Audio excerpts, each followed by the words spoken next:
Bienvenidos una vez más a su programa Vidas Después de Cristo, un canal cuyo objetivo es compartir testimonios, compartir el Evangelio a través de testimonios, mostrarle al mundo cómo ese Jesús se sigue haciendo vida y sigue cambiando corazones en la actualidad.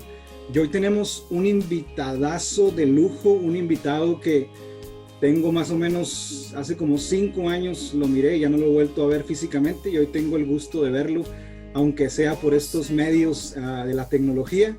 Él es de República Dominicana, el padre Emilio Acevedo. Padre, bienvenido.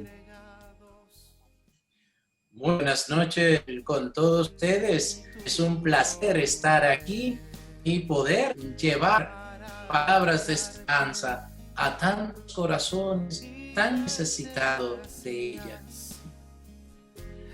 Padre, para empezar, le quisiera pedir que empezáramos con una pequeña oración, si nos hace el honor para empezar esta pequeña entrevista. Muy bien, pues todo lo comenzamos en el nombre de Jesús y le pedimos en esta noche que nos conceda palabras de sabiduría para llegar a los corazones que tal vez todavía no han tenido ese encuentro con Jesús, y si lo han tenido, tal vez han dejado el camino o se han dormido en él, para que en esta noche Jesús toque de nuevo su corazón, ilumine su mente, le conceda la luz en su corazón y en todo su ser. Que el Señor nos bendiga, que nos ayude y nos conceda palabra de vida, palabra de esperanza y palabra de Dios, para así sembrar en cada corazón un mensaje que cambie la vida y le haga vivir una vida renovada, una vida nueva. Te lo pedimos por medio de la Madre Santísima. Ella, que toda su vida fue una continua entrega a Jesús en todo momento y en todo lugar. En el nombre del Padre, y del Hijo, y del Espíritu Santo. Amén. Amén. Padre, una vez más, bienvenido. Quisiéramos empezar, Padre, por preguntarle quién es Emilio Acevedo. No, ahorita no queremos saber del sacerdote, queremos saber quién es la persona de Emilio Acevedo. Bueno, yo soy el padre Emilio Acevedo. Yo nací en República Dominicana, en un pueblito que en ese momento apenas tenía 50,000 habitantes. Hoy tiene 250,000 habitantes. Ha crecido enormemente. En una familia de 6 hermanos. Soy el último de los 6 hermanos, como dicen el Benjamín. Y como todo Benjamín, pues recibí mucho amor de mi madre especialmente, que fue la que estuvo conmigo desde mi nacimiento, ya que mi padre viajó a Estados Unidos cuando yo tenía apenas 26 días de nacido. Y él vuelve a República Dominicana con un propósito de mi bautismo y también de consagrarme a la Virgen patrona de República Dominicana, que precisamente veo el cuadro de Nuestra Señora de la Altagracia.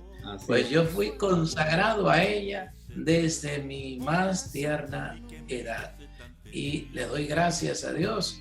Mi vida fue algo muy sencilla. Comencé entre muchas dificultades en un ambiente de carencia material, pero que había mucha abundancia de amor, de presencia, de una madre y de un padre que en ese momento siempre vivía pendiente de nosotros a pesar de la distancia.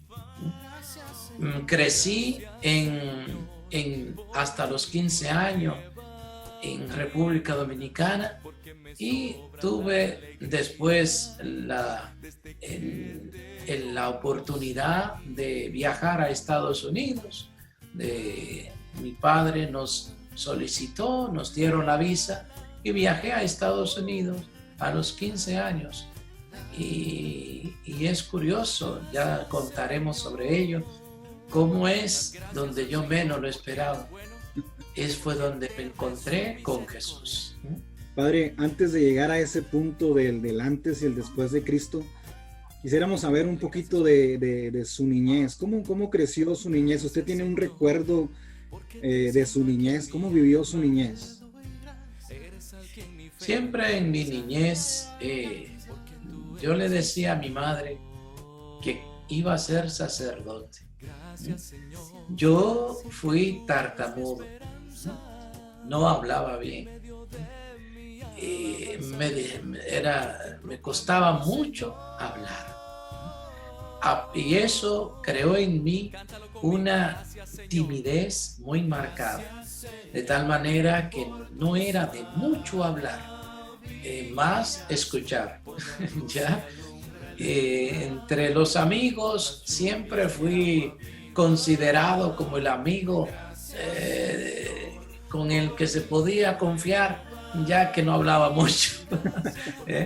Y mis amigos siempre me consideraban, en el barrio era muy querido, porque no solía ser un niño de problema. Mi madre me enseñó a eso. Mi madre, yo suelo decir que fue mi primera maestra de novicio, ya que ella cada noche cuando nos íbamos a acostar, uno por dormir temprano, ella preguntaba desde su habitación, ¿han rezado? Y la respuesta era siempre la misma, no. Y ella nos llamaba al pie de su cama a los 6 para rezar con ella. Ella nos enseñó a rezar desde nuestra más tierna infancia. Le recuerdo la oración que siempre nos grabó en el corazón, aquella a la Virgen: bendita sea tu pureza y eternamente lo sea, pues todo un Dios se recrea en tan graciosa belleza. Y así sigue la oración. En medio de mis hermanos había uno de ellos que creció con problema cardíaco y mi madre se dedicaba mucho a él y nosotros lo comprendíamos. Él murió a los 19 años de un paro cardíaco y era un hermano que nos dejó testimonio de vida. Y todo eso nos ayudó. Recuerdo que cuando él murió, mi madre nos llamó a las 3 de la mañana para comunicarnos la noticia y fue para todos un gran golpe. Gracias a Dios lo superamos, pero a los 2 años siguientes, mi segundo hermano moría también en un accidente con 21 años. Yo tenía apenas 14 años. Recuerdo que no quise ni ver el cuerpo cuando se lo llevaban al cementerio. No quise entrar en la casa porque era un hermano muy querido. Todo eso fue marcando también y me fue en cierta manera haciendo madurar. Hay algunas personas que lo que le ayuda es deprimirse, hundirse, negar la bondad de Dios, pero no, a mí me ayudó a madurar, ver que la vida es muy, muy pasajera y que tenemos que saberla aprovechar. Cuando en mi escuela, cuando estaba ya en la secundaria, pues mis propios amigos me nombraban siempre el presidente de clase, era el coordinador de toda la clase, y yo siempre le decía, oigan, si cometen una falta, yo no la voy a callar, voy a donde la profesora. Ellos sabían que en mí no podía haber engaño, ni mentira, ni era enemigo de eso. siempre era muy dedicado y, como decía, era una persona muy tímida, por el mismo hecho de no poder hablar bien y de ser tartamudo, ¿no? Pero eso no me impidió vivir una niñez alegre, siempre una niñez muy sana y una juventud muy sana. Gracias a Dios nunca toqué una bebida alcohólica, ni un cigarrillo, ni nada, porque desde que yo recibí la primera comunión, para mí eso fue también muy, muy impactante, y desde entonces mi afán era que yo quería ser cura, que quería ser sacerdote, para poder hacer bien. Padre, y ya después, ahorita que nos contaba que a los 15 años se había venido para Estados Unidos, cuéntenos un poquito de ese momento de juventud. ¿Siempre fue el niño bien portado o en su juventud hubo tiempo de que se quiso descarriar por ahí o de alguna novia? Cuéntenos un poquito de ese tiempo de juventud, padre. Muy bien, gracias a Dios, mi juventud le puedo decir que fue muy sana. No fue una juventud de... Cuando llego a Estados Unidos, ya la misma educación que había recibido fue como una preparación para enfrentarme con aquel mundo. Llegué a un barrio de Manhattan que no era muy fácil, la 167 de Manhattan, y era un barrio todo dominicanos. Ya saben que es el segundo país dominicano está allí, en esa zona de Manhattan. Y veía, desde que llegué al día siguiente comencé a trabajar. Ya mi hermana, que ya vivía varios años allí, enseguida, oye, a trabajar, que aquí hay que ganarse el pan. Y ya lo dice, desde comencé, quería estudiar inglés, quería superarme. Pero mi vida era del trabajo a la casa y de la casa al trabajo y a la iglesia. Comencé desde el inicio a ir a misa siempre, cada domingo, y conocí a un amigo que me ayudó mucho en ese caminar, que me ayudó a integrarme a la parroquia. Recuerdo la parroquia de la Encarnación de Nueva York, en la 175, y comencé a conocer jóvenes que amaban a Cristo, jóvenes alegres, jóvenes contentos y que no necesitaban de lo que se veía afuera, porque el ambiente de Manhattan, de Nueva York, en ese momento estaba muy corrompido, esa zona. Niños de 8, 10, 12 años fumando droga a la entrada del edificio. En el mismo trabajo habían personas que usaban droga, y uno de ellos llegó un día a decirme, oye, ¿no quieres probar? Pero a mí no me llamaba la atención para nada. Como que el Señor me había puesto como algo especial, una protección especial, para que nada de aquello que atrae tanto a los jóvenes me llamara la atención.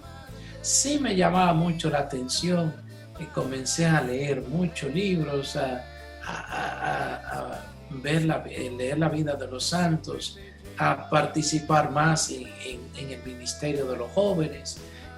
Todo eso fue ayudándome, como dice cuando Dios le dice a Satán, ¿has visto a mi siervo Job? Y le dice, sí, y a él no lo puedo tocar porque tiene una luz que lo protege. Yo creo que siempre la misericordia de Dios ha cuidado para que lo que él eligió desde el vientre de su madre se mantuviera en el camino, ¿no? No me gustaban las fiestas, no me gustaba andar en grupo. Yo le decía, cuando conocí a este amigo y él me integró un poco, me decía a él, vamos a hacer apostolado.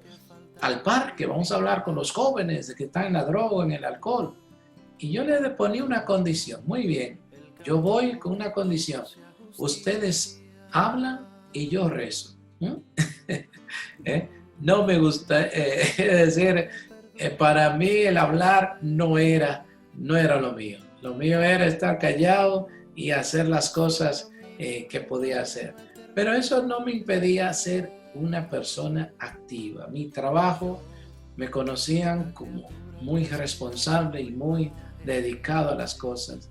Y como te digo, fue porque la educación que recibí de mi madre, que hasta ahora la admiro por su espíritu de entrega y de amor a Dios y de trabajo, ha sido una mujer muy trabajadora y mi padre también, pues eso me ayudó mucho a seguir esos pasos, ¿no? Amén. Padre, cuéntenos un poquito cómo fue el momento en que usted tuvo definitivamente el encuentro con Jesús, ese momento que le cambió, aunque usted nos ha contado que siempre de alguna manera ha estado del lado de la mano de Dios, consagrado a María, pero cuéntenos de ese momento que usted sintió sin duda la misericordia de Dios. Cuéntenos un poquito de su encuentro, Padre. Pues como le decía, comencé en este ministerio de jóvenes. Todavía no había hecho un retiro espiritual y me invitaron a un encuentro de la renovación carismática en el Bronx. Tenía ya 17 años y me animé a participar en ese fin de semana, un retiro de jóvenes de la renovación carismática. Realmente aquello me tocó mucho, me animó mucho a abrir los ojos y ver que el Señor me pedía algo más. Y comencé desde ese encuentro a buscar qué quería Dios de mí. Hasta que un sacerdote amigo me invitó que si quería conocer a la Madre Teresa de Calcuta, que iba a llegar a Nueva York. Precisamente su convento estaba al lado mismo de la casa de retiro de la renovación carismática, el centro carismático del Bronx. Y yo le dije, claro que quiero conocerla. Y dijo, pues prepárate que vamos a ir a su convento a conocerla, a hablar con ella.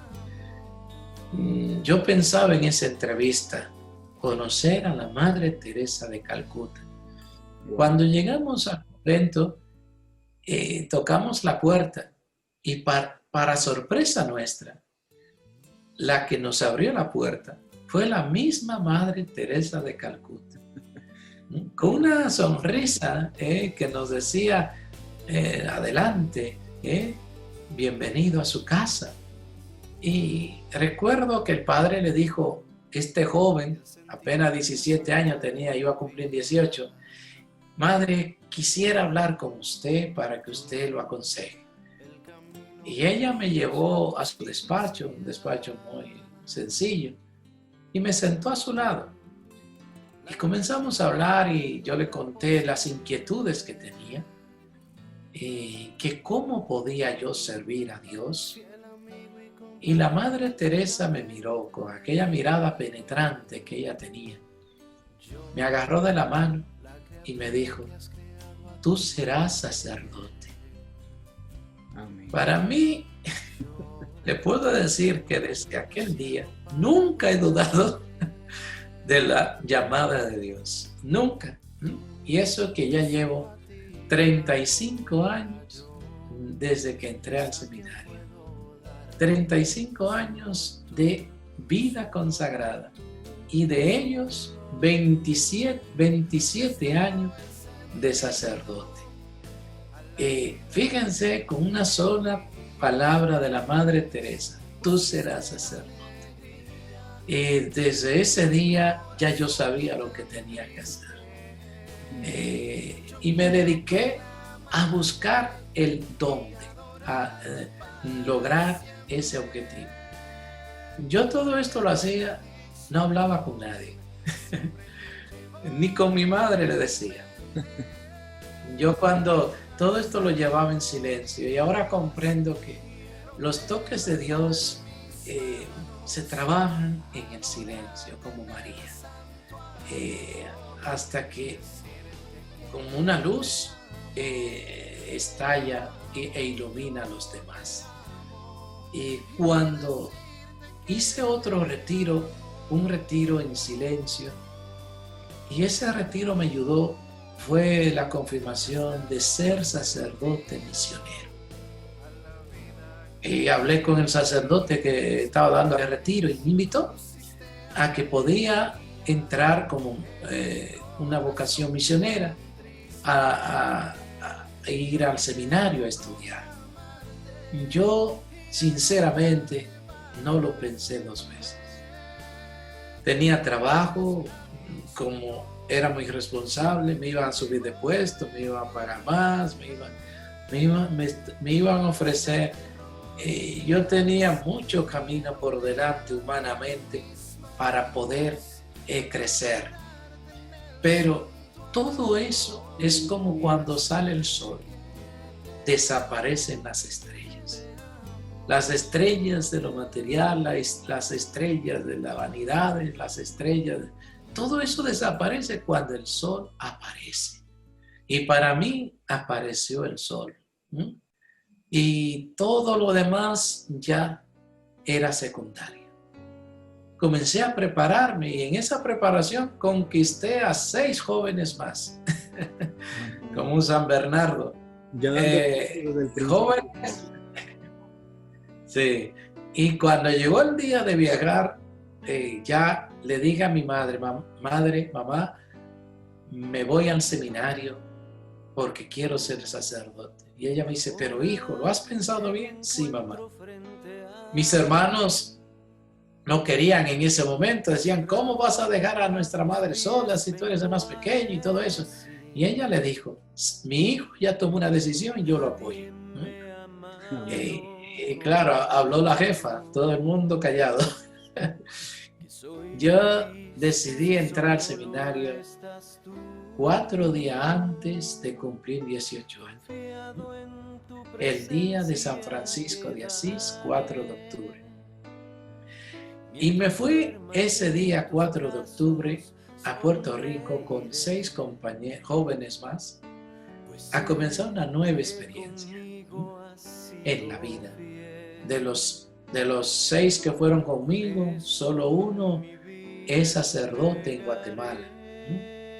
Aunque es dominicano, está en Guatemala. Lo encontré después de 25 años yendo a dar un retiro a Guatemala. Lo encontré allí, aquel compañero de tantos años que no lo veía, ya sacerdote y como párroco en Guatemala. Bendito sea Dios. Entonces, nuestro primer encuentro era en Puerto Rico. Allí fue nuestra primera experiencia. Me costó mucho al principio, ¿ya?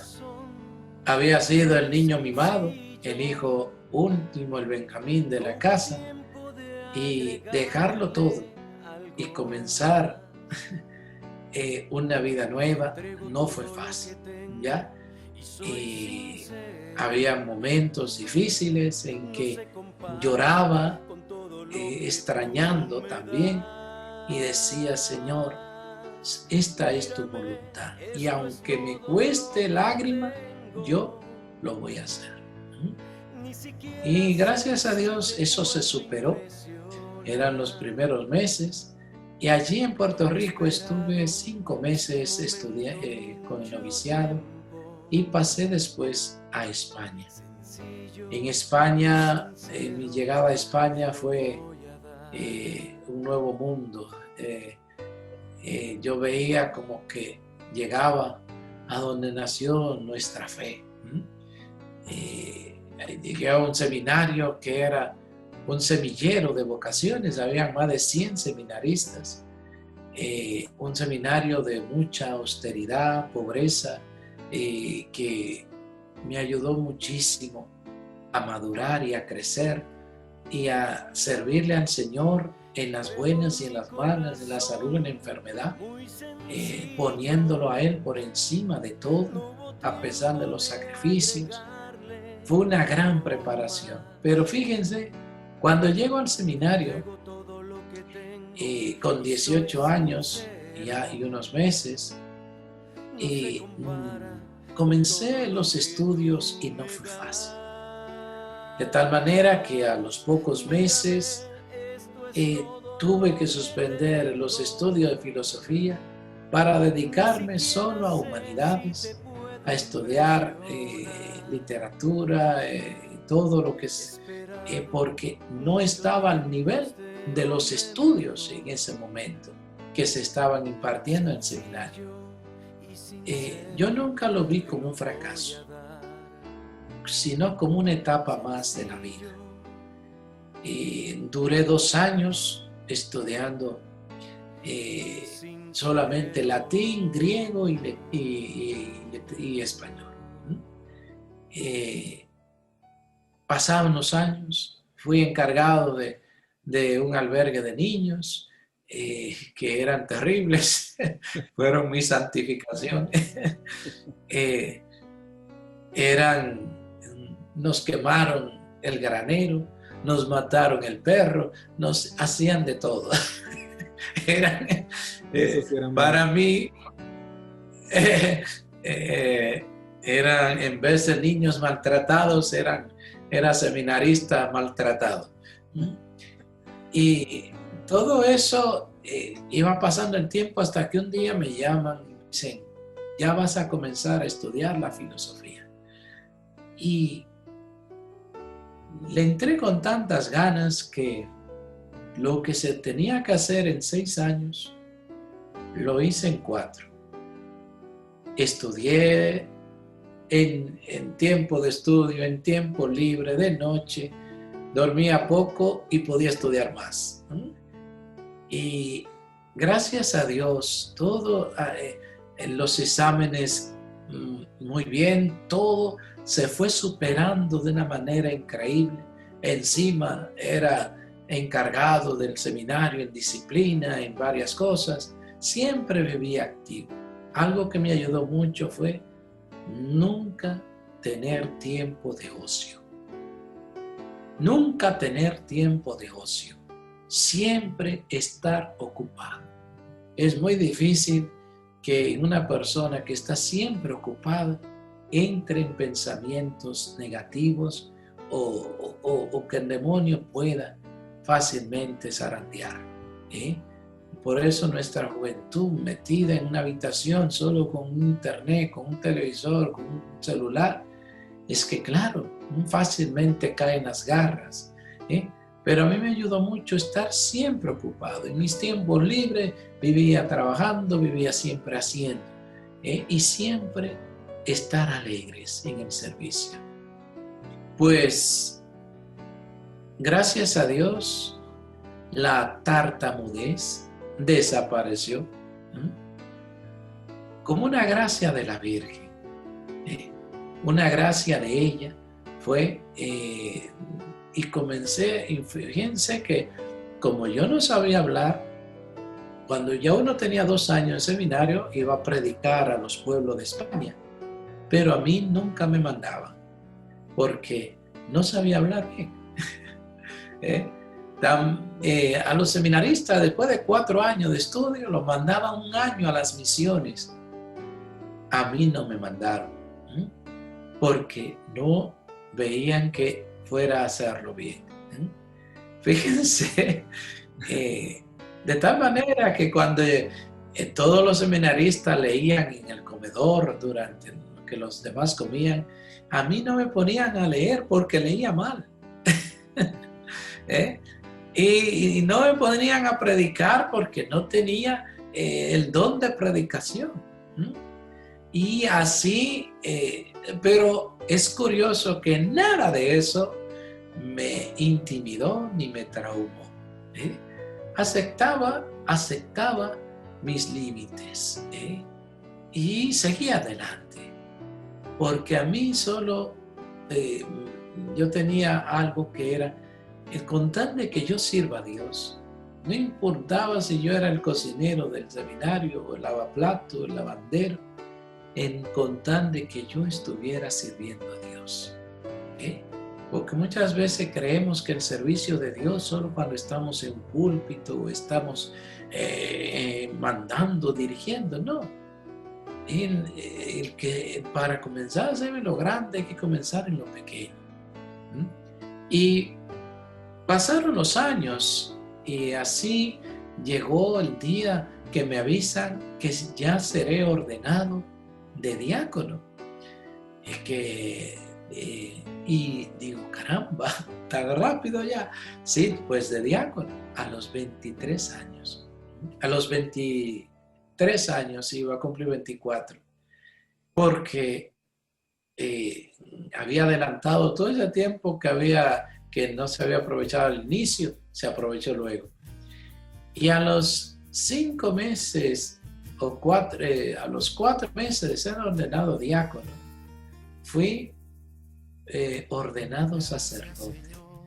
Iba a cumplir 25 años. Tenía 24 años y unos meses. Y con una dispensa del obispo fui ordenado sacerdote con 6 compañeros más.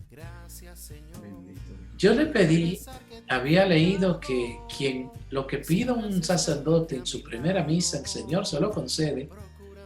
Yo le pedí al Señor que me ayudara a ser útil a las almas, que me ayudara a servir. Y fíjense, el seminarista que no sabía hablar, que no predicaba, etc. En mi primera misa fue el sermón más largo y donde la gente lloró. Para mí aquella misa fue la misa de la gracia más grande que Dios me concedió en ese momento. Desde entonces, a los pocos meses, a las 2 semanas de ser ordenado sacerdote, viajaba ya como misionero a Perú. Llegaba a esa gran ciudad del Cusco, la ciudad donde está Machu Picchu, la ciudad del Cusco. Cuando yo viajo al Cusco, a Perú, de España, yo creía que me habían cambiado de planeta, porque era otro mundo. Mi parroquia, fui párroco desde que llegué. Al día siguiente ya era el párroco de una parroquia de 45,000 habitantes. Pobre hasta el extremo. Con hambre, gente muy necesitada. Con pueblos donde tenía que ir a visitarlo a 4,000 metros de altura, donde no se llegaba sino caminando. Pero con 25 años que iba a cumplir, yo estaba que me llevaba el mundo por delante. Aquello me llenaba la vida, con los jóvenes, dando retiro a jóvenes, dando encuentros. Teníamos un hospital también a nuestro cargo, atendiendo a todos los enfermos, parte de la parroquia. Teníamos 2 parroquias más en zonas alejadas en la sierra, y esa experiencia fue única. Recuerdo aquella experiencia de aquel anciano que fue mi primer enfermo. Me llamaron a visitarme. Cuando me dicen, ¿usted puede caminar? Digo, sí, vamos, no pasa nada. Y le digo, ¿y está lejos de aquí? Me dicen, no, padrecito, aquiecito nomás. Ese aquiecito nomás era subir un cerro y bajar otro y subir otro. Cuando llegamos a la choza de aquel hombre, no había luz en aquella choza, y le digo que me enciendan una vela, por lo menos.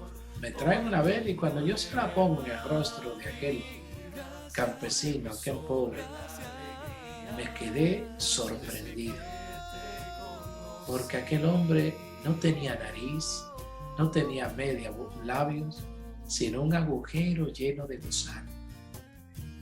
Le digo, ¿cuánto tiempo llevas sin comer?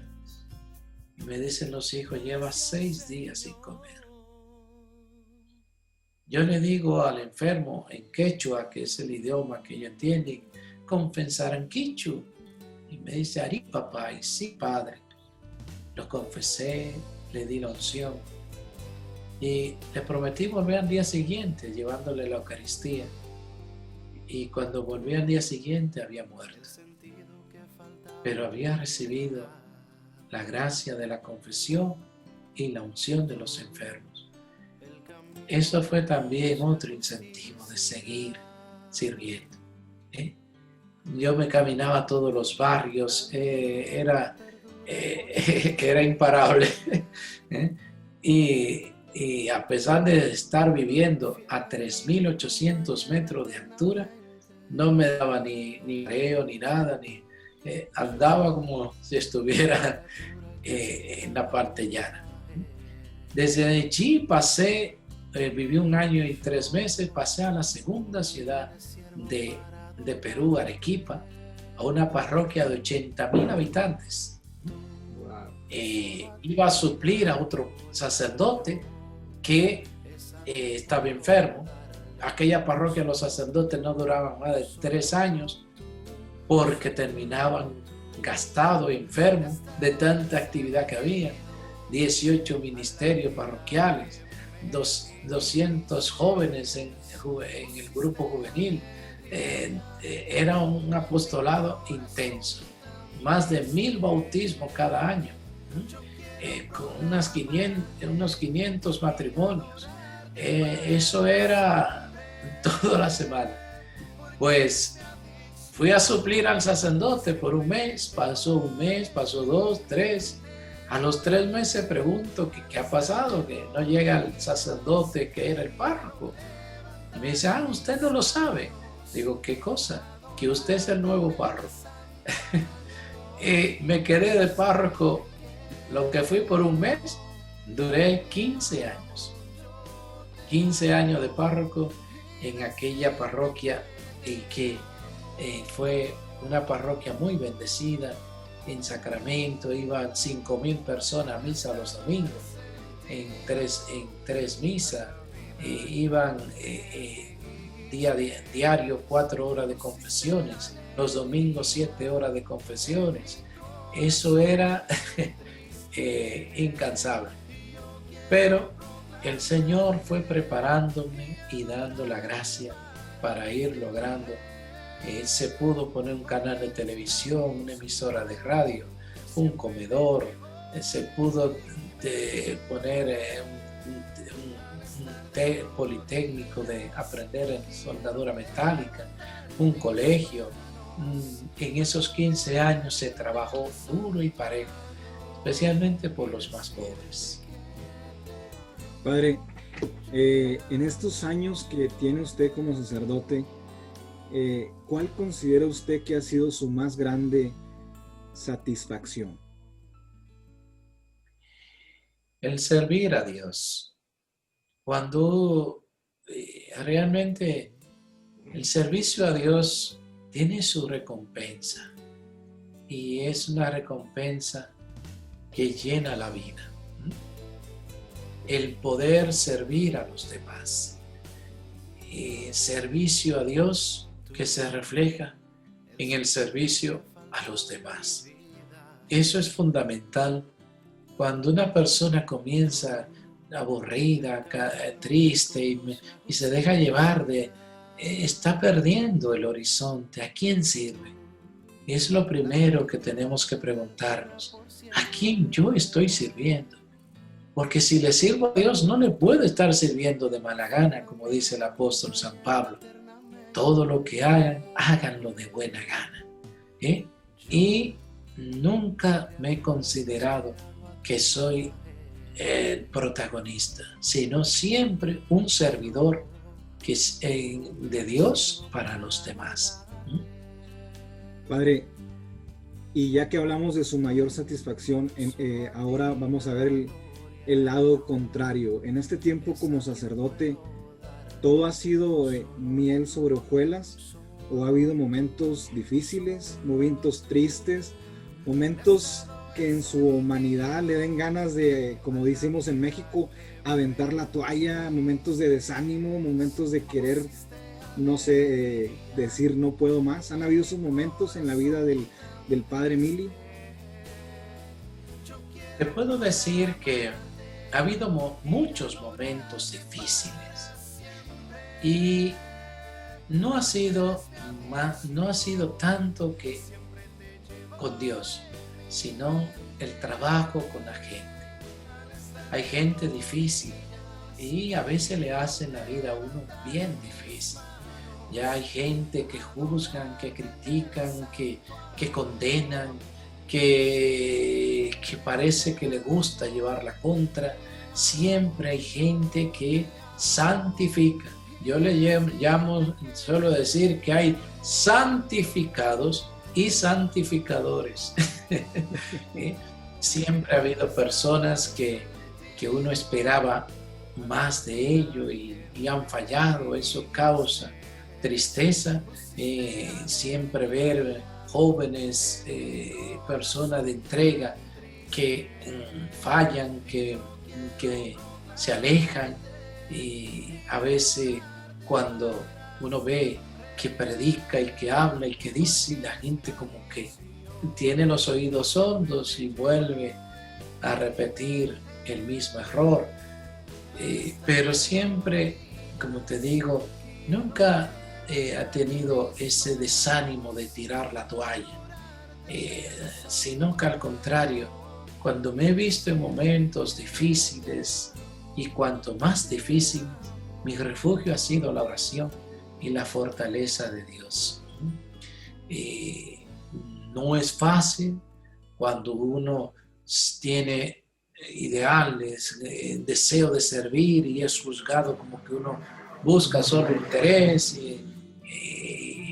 Aquí mismo, comenzando este proyecto, llegaba a mi país después de 25 años de ausencia, 24 años de ausencia. Nadie me conocía, ni yo conocía allá a la gente. Y cuando comienzo con este proyecto, pues lo primero comenzaron a tirar piedras y fuertes. Decían que este sacerdote, dónde había salido, cómo había comprado un terreno de tanto dinero, que todo lo que hacía era porque le lanzaban droga para venderla y así hacer. Y la persona que lo dijo terminó a las 2 semanas de decirlo, le cogieron presa en Estados Unidos por narcotráfico.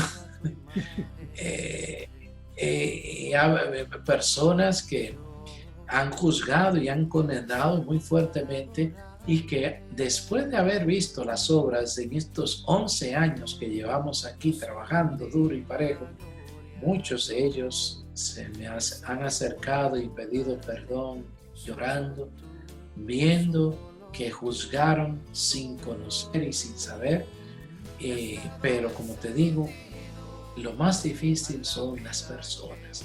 El trabajar con las personas cuesta, pero Dios así lo desea y quiere que sigamos adelante. Amén.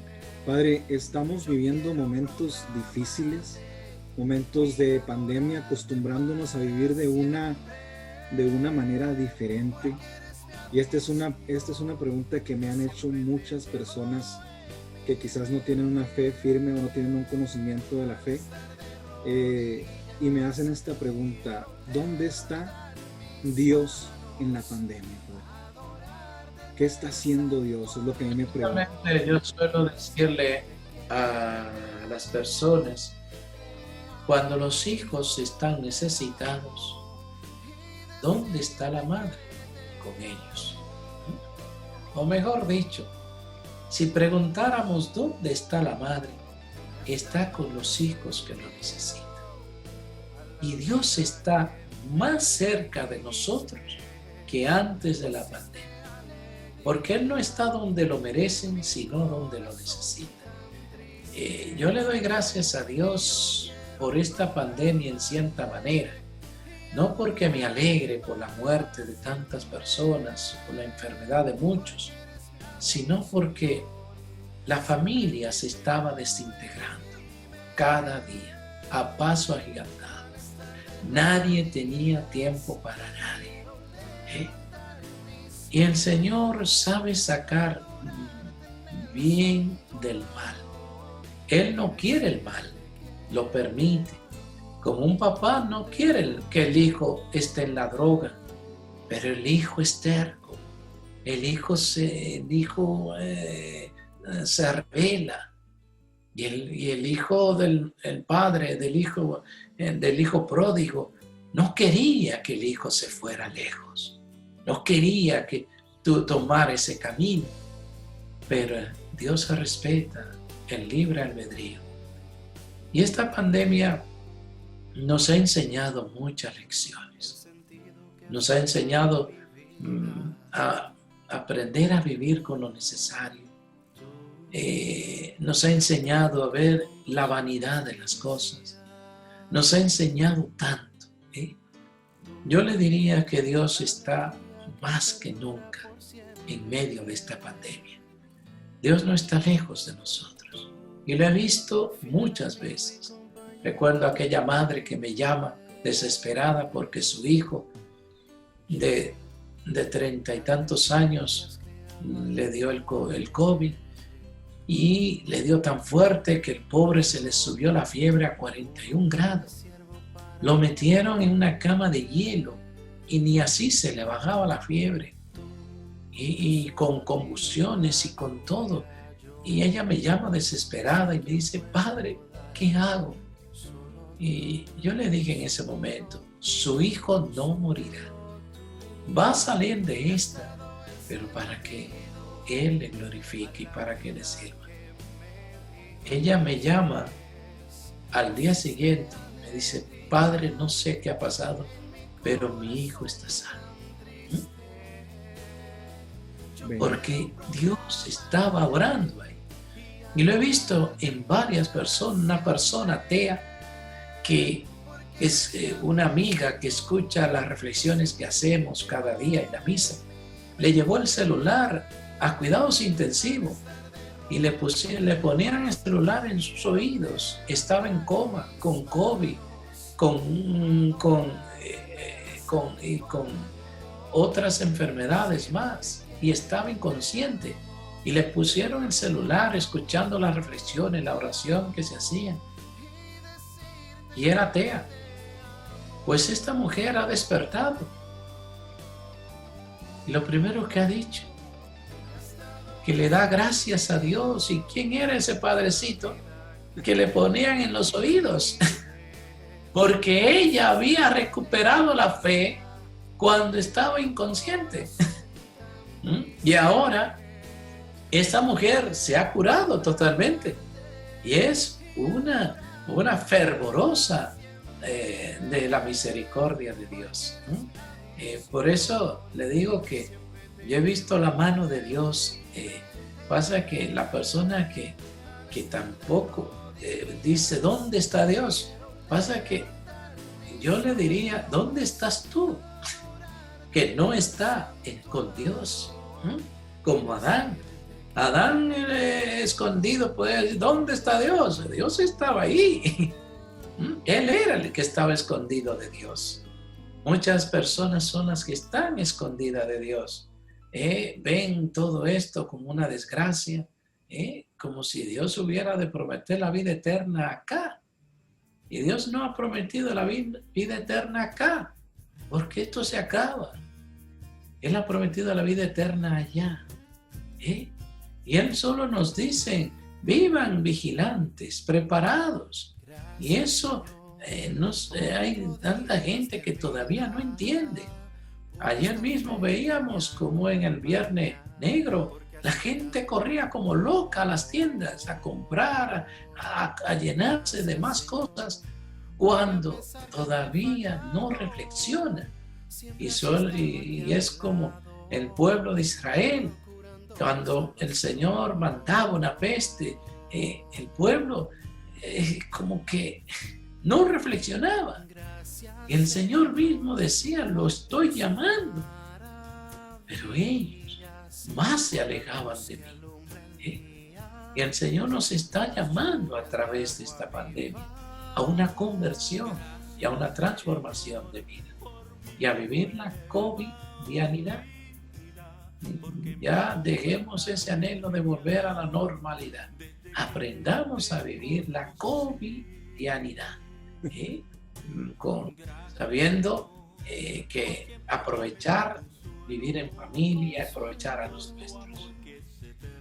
Padre, en estos momentos a mí me ha tocado ver, saber de la pérdida de personas, en mi caso no ha habido pérdidas, gracias a Dios, pero me ha tocado ver a mis alrededores muchas personas que han perdido seres queridos, y me ha tocado ver gente enojada con Dios, personas que están enojadas con Dios porque les han quitado un ser querido, y me hacen el comentario de que cómo Dios puede ser verdad si están pasando ahora por las aguas que pasaron allá en Honduras y los desastres naturales.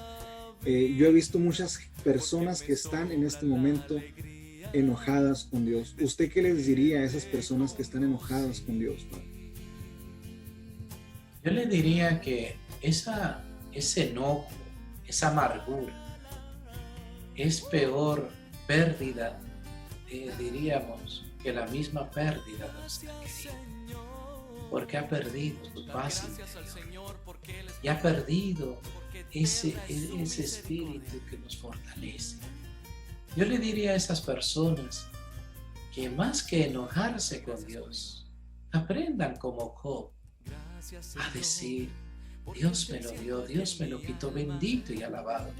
Yo suelo decirle a las personas que tienen pérdida que más que llorar lo que perdió, que dé gracia por el tiempo que lo tuvo. Hay gente que no está acostumbrada a perder y no se acostumbra ni a perder ni en un juego y tampoco a perder personas. Y es que el Señor nos está diciendo: oye, yo no te quito, yo no te arrebato a un ser querido. Yo al revés, yo quiero llenarlo de la bendición y de la vida eterna. Job nos enseña mucho a superar los momentos difíciles. Siempre el camino se nos pone difícil, siempre. Y cuando el camino se nos pone difícil, lo que nos puede sostener es la fe y la oración. No es renegar, eso no te va a devolver tu ser querido, sino esa conformidad con la voluntad de Dios, sabiendo que el Señor a nadie le dijo: yo le voy a avisar 10 minutos antes. Dijo: vigilad, estad alerta, ¿ya? Porque no saben el día ni la hora. Pues, y les suelo decir también a las familias que esa persona querida que ha fallecido tiene que ser una semilla que caiga en sus corazones y dé fruto. Y recordar lo mejor de esa persona y llevarla en el corazón, orar por ella, y eso le va a dar mucha paz en sus corazones. Nada se gana maldiciendo, ni renegando, ni llenándonos de amargura. Al contrario, se pierde mucho. Tenemos que aprender a vivir el Padre Nuestro. Hágase tu voluntad, así en la tierra como en el cielo. ¿Ya? Amén. Para los que no saben, el Padre Emilio tiene un muy bonito ministerio, apostolado, en algo que se llama la Ciudad de la Divina Misericordia. Padre, cuéntenos un poquito de ese proyecto. ¿Qué es la Ciudad de la Divina Misericordia? ¿Cómo empieza y cómo va ahorita en la actualidad? Bueno, la Ciudad de la Misericordia fue una inspiración estando en Perú de poder crear un proyecto que abarcara todas las obras de misericordia. Y cuando regreso a República Dominicana, regreso sin un centavo. Dejé todo en Perú, canal de televisión, emisora de radio, varias cosas. y quise venir a mi país solo con mi maletica, con lo necesario. Yo decía que si era una obra de Dios, Dios lo iba a hacer.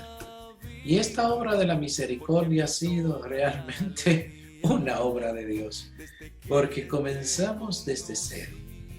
Y a los 3 meses de llegar al país, estado de párroco, se adquirió un terreno de 253 hectáreas.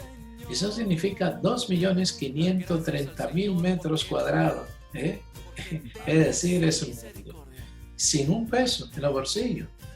Cuando yo fui a hablar con el dueño del terreno, a decirle que me interesaba este terreno, yo le pregunté que cuánto costaba y me dice que $700,000.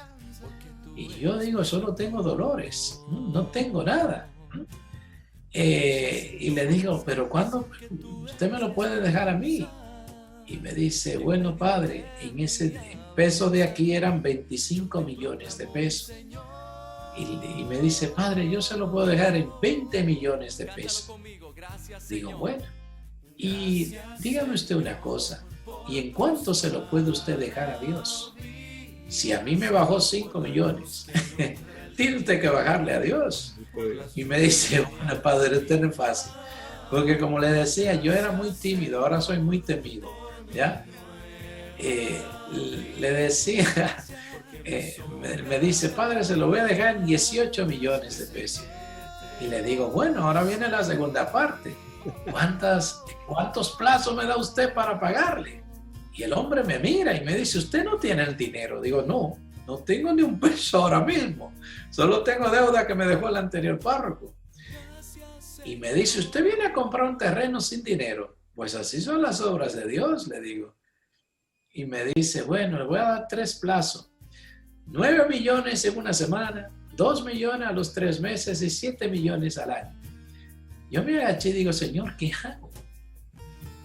Y el Señor siempre ilumina, acepta. Digo, mire, yo acepto el reto. Y cuando volví a la parroquia me llevé la mano a la cabeza y digo, ¿en qué lío me he metido? ¿De dónde yo voy a sacar 7 millones de pesos en una semana? Eran $270,000 más o menos en una semana. Y me fui a Miami a tocar puertas. Y le llamé a un amigo que me ayudase a un colegio en Perú. Y le hablo de este proyecto. Y me dice, ay padre, un proyecto hermoso, pero no hay dinero. Estamos en quiebra. Digo, bueno, lo intenté. Y cuando me iba, él me agarra de la mano y me dice, padre, deme 3 días. A ver qué hago yo. A los 3, yo oré más que nunca. A los 3 días me llama él. Me dice, padre, mire, hablé con 5 amigos más. Y le hemos conseguido $250,000 para que usted dé el inicial de ese terreno. Digo, Dios mío, esto es tuyo. Volví en 5 días, ya volvía para acá. Y voy a hablar con el hombre y me dice, le digo, mire, ya está el dinero, pero no estaba completo. Pero yo le dije, ya está, en fe. Eso no se lo dije, ¿no?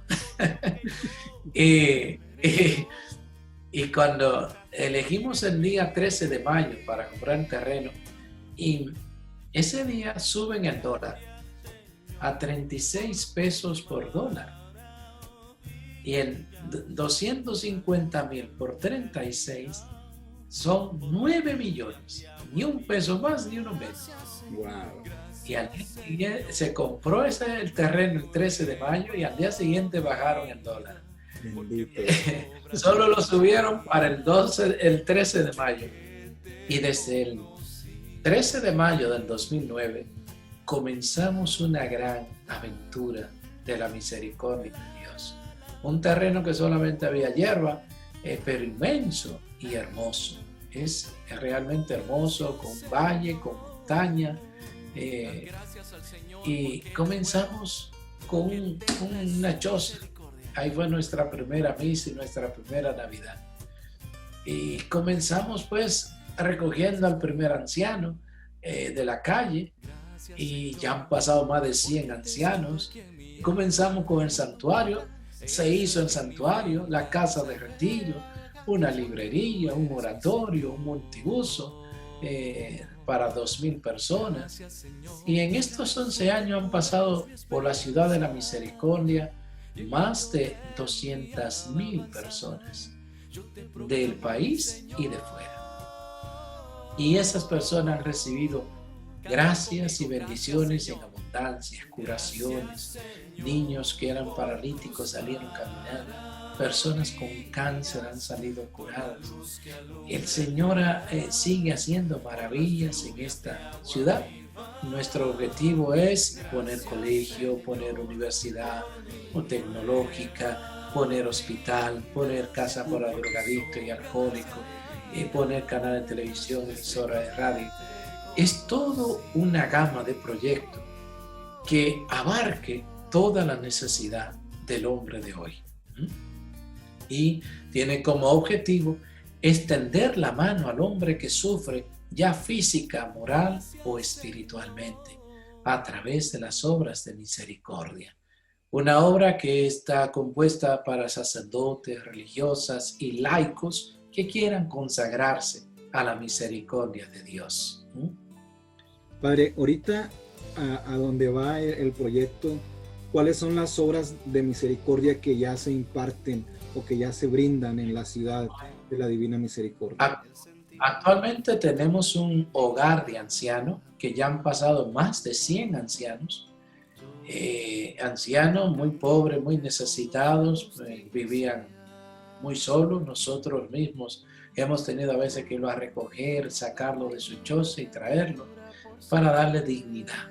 Y para ver, yo suelo decir, a mí me toca todos los días bañar ancianos, todos los días a las 5:30 de la mañana estamos fajados bañando ancianos después de orar. Y yo pienso que estoy bañando a Jesús, dando de comer a Jesús, de vestir a Jesús. Y eso es una experiencia muy maravillosa cuando se hace por amor de Dios. Tenemos también el santuario, que vienen muchas peregrinaciones de diferentes parroquias, que es una obra espiritual. Y tenemos la casa de retiro, tenemos también el multiuso, como le decía, donde también los jóvenes y los niños pueden venir aquí a participar, y así queremos poner un comedor para los niños y ancianos pobres que puedan venir a comer acá. Y queremos poner también una planta de agua, nos falta poner filtros y todo eso para poder dar agua de calidad también aquí. Hay muchas obras por hacer y pocas manos y pocos medios. Padre, ¿usted tiene personas profesionales que le ayudan? ¿O quiénes son las personas que le ayudan a usted a llevar todo este proyecto? Vivimos aquí, tenemos una religiosa, un seminarista, un colaborador que viven aquí, y tenemos 4 trabajadores. Hay personas del contorno que vienen a veces a darnos la mano, pero se necesita, esta obra ha crecido mucho y no es suficiente, ¿no? Por falta de medios económicos que podamos tener el personal necesario, ¿no? Porque ahora con la pandemia yo no he podido viajar desde todo el año, desde enero, y hemos tenido que reducir trabajadores, eran 8, ahora quedan 3, y el trabajo, pues, si no hay trabajadores, nosotros tenemos que suplir también, ¿no? Y es como te digo, la gran necesidad ahora es de personas que quieran dar su tiempo. Padre, ¿y cómo podemos ayudar en fe, en el nombre de Dios? Esta entrevista va a llegar a muchas personas y estoy seguro que puede haber personas que digan, yo quiero apoyar económicamente la obra de la Ciudad de la Misericordia. ¿Cómo podemos canalizar esa ayuda material a usted, que es el que dirige el proyecto? Sí, tenemos una fundación aquí en República Dominicana y en Miami que se llama Fundación Puente de Misericordia. A través de esta fundación, las personas pueden hacer llegar sus ayudas. Los que quieran hacerlo en Estados Unidos mismo, a través de la cuenta de banco de Estados Unidos, que ya en esta entrevista se le pondrá una notita, ¿no? Con los datos de la cuenta. Se le pone, va a tener ahí teléfonos, datos de la cuenta de banco, etcétera. Y los que deseen mandarlo directamente a la Ciudad de la Misericordia a nombre de un servidor, Emilio Dionisio Acevedo Vargas, a través de Caribe Express, de La Nacional, de RIA y varios, pero aquí llega siempre a través de la compañía Caribe Express. Pueden mandarlo en nombre de un servidor y lo traen a la casa misma y me mandan los datos. Pueden, como le digo, lo más fácil para Estados Unidos es a través de la cuenta de la Fundación Puente de Misericordia, que ya estará puesta en este video. Padre, y se me viene ahorita a la mente, no sé si haya ocurrido o algo, pero digamos que esta entrevista la vea un médico, la vea alguien que sea hábil con las manos, no sé, alguien que pueda poner los talentos al servicio de Dios y que diga, yo tengo 15 días de vacaciones, 3 semanas de vacaciones y me gustaría ir a la Ciudad de la Divina Misericordia y, por decir un doctor, y prestar mis servicios como doctor o prestar mis servicios como ayudante, bañando viejitos o qué sé yo. ¿Se puede o no se puede? Ese es nuestro sueño. El poder tener personas. Gracias a Dios hay lugar para alojarse, ¿ya?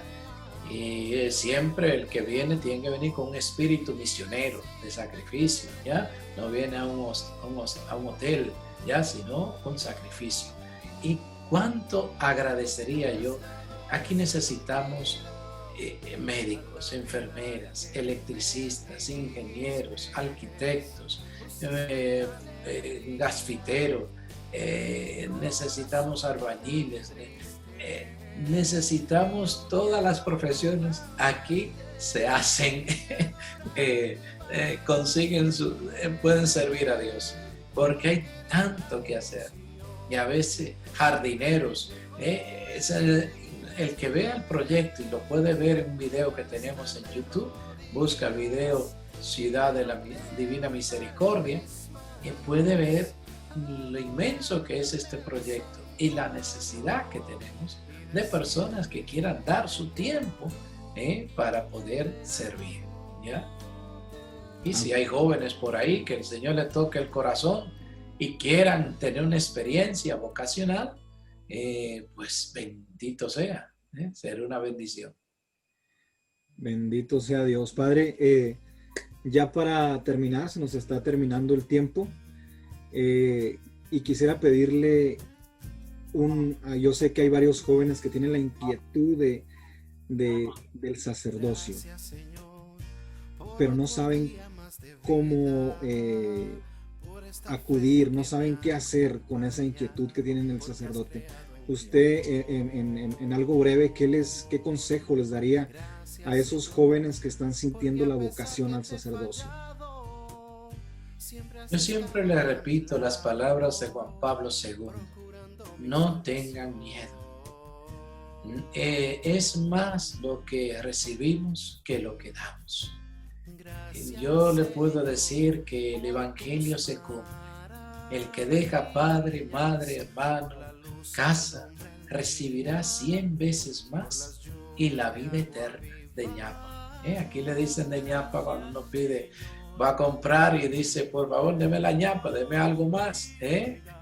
Pues, y de ñapa. Es decir, que la vocación, cuando uno se entrega con alma, vida y corazón, no tiene comparación. No tiene comparación. Servirle a Dios, entregarse a Dios, le puedo decir, cuando uno lo hace, se debe, no hay tiempo para aburrimiento. Yo le digo, no tengan miedo. Y dejar a mamá, a papá, es para poderlo recuperar en la vida eterna. Los familiares de un sacerdocio, el Señor promete que no se perderá, que el Señor le dará las gracias para que se salven. Y de una religiosa, pues yo le diría, no tengan miedo a dejar, porque al fin y al cabo, decía un gran santo, Fray María Rafael, bien poco deja quien todo lo deja, pues lo ha de dejar, quiera o no quiera. ¿Ya? Quiera o no quiera. Y los padres deben sentirse bendecidos, que Dios fije su mirada en un hijo de ellos. Eso no tiene comparación. A mí me da pena ver padres de ministerio y todo, que Dios llama a su hijo y se oponen y le ponen 1000 dificultades, en vez de sentirse orgulloso de que el Señor se haya fijado en su hogar para bendecirlo con una vocación. Es una gran bendición. ¿Ya? Bendito sea Dios. Padre, muchísimas gracias. Platicar con usted, un gozo muy grande. Y ya para terminar, quiero pedirle que ore por aquel que necesite en este momento su oración. Hay demasiada tristeza en el mundo y quiero pedirle que ore, por favor. Señor Jesús, para ti no hay tiempo ni espacio, para ti no hay distancia, para ti todo es real. Y en este momento te pedimos, Jesús, que tú llegue a cada hogar, llegue a cada enfermo, a cada persona que ha perdido la ilusión de vivir, a cada persona que ha perdido el sentido de la vida, porque ha perdido el sentido de Dios. Te pedimos, Jesús, en este momento que tú toques su mente y le des salud mental, que tú toques su corazón y le des salud de todos sus sentimientos, que tú toques su cuerpo y le des salud física, que tú toques su alma y le des salud espiritual, que tú en este momento te hagas sentir en cada persona que en este momento está escuchándonos y está viéndonos a través de estos medios. Jesús, tú eres bueno, tu misericordia es eterna, tu fidelidad por todas las edades. Por eso en este momento yo te pido por esa persona que está postrada con cáncer o que está postrada con la pandemia, o por esas personas que han tenido pérdida de seres queridos en sus hogares. Señor, dale fortaleza, levanta su mirada, dale esperanza, llénala de tu gracia, de tu misericordia y de tu amor. Y a ti, Madre Santísima, tú que siempre estás de nuestro lado y a nuestro lado, hoy te pedimos que interceda por nosotros. Tú la llena de gracia, tú la llena de Dios, llénanos a nosotros también de esa gracia. Protégenos con tu manto, aleja todo mal y atrae todo bien.